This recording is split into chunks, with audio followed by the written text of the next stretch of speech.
my judges are ready? Yep. Good to go. Then let's begin. Right. A topic of history that I've recently become interested in is music history. I've played the piano since age 7, but never been interested in individual composers and what music looked like in their time. When I started researching it, I learned that there are 3 main relevant eras of old music. The Baroque era, which brought Bach and Haydn, the Classical era, which brought Mozart and Beethoven, and the Romantic era, which brought Chopin and Liszt. In the Baroque era, the piano did not exist. The harpsichord was the main keyboard instrument of the time, but the problem with this is that the harpsichord couldn't be played with variable volume, and it had a harsh-sounding tone. So near the end of the Baroque era, the piano was invented, but it had some disabilities at first. It couldn't reach a good concert volume. It could be played quietly or loudly, but it couldn't reach a volume that was proper for a concert. So when the Baroque era ended, the piano was developed so that when the Classical era came around, the piano started to phase out the harpsichord. But music in the Classical era had a hard time adapting to the piano's full potential, which is the best thing about the Romantic era, which took full advantage of the piano. Instead of music being just expressing one emotion, the Romantic era music was a roller coaster of emotions throughout every song. Because of the Romantic era's expressiveness, it's my favorite era. So today we're going to be talking about how using dynamics, movements, and facial expressions can help a pianist express himself through a piece. As an example, I'll use Chopin's Waltz in A minor, shortened for the sake of time. Here I'll play it, the beginning part, with no emotion, just for contrast.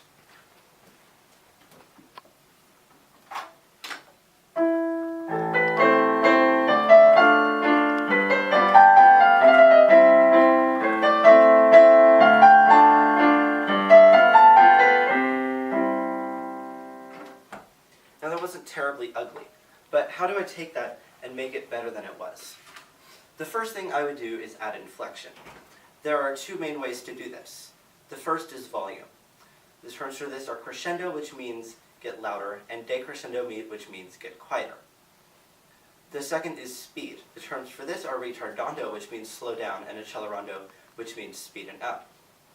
Another term that fits under speed is a Romantic era innovation called rubato.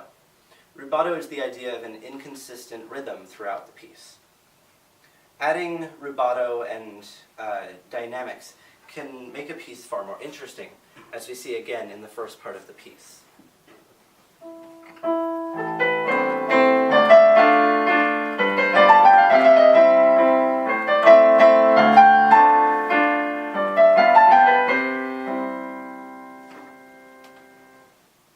The second technique I use is movements. Movements show your audience that you're engaged in your music. Benjamin Zander, a famous pianist, once said, quote, "Now I'm not sure how I got into this position. I didn't say I'm going to move my body and twist my shoulders. No, the music pushed me over," unquote. When a pianist moves, he shows that he's so invested in his music that he does what it tells him instead of fitting the music into a prescribed box. The last technique is facial expressions. Facial expressions communicate passion to your audience.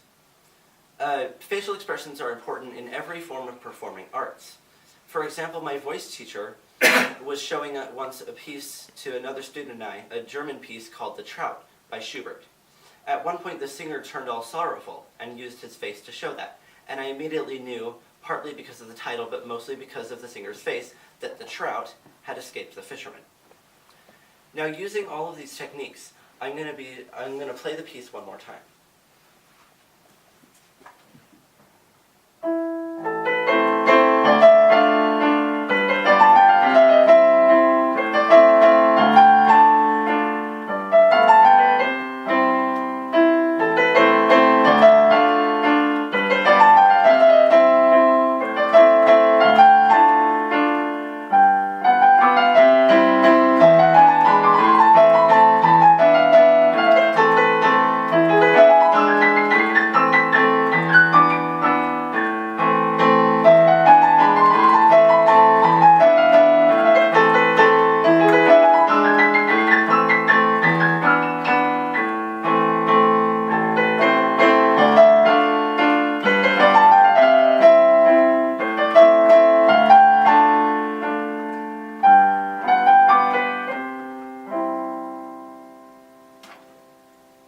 Jean Sibelius, a French musician, once said, quote, "Music begins where language ends," unquote. When an orchestra plays robustly, we might feel inspired. And when a pianist plays in a minor key, we might feel sad. But only if the performer also feels that way.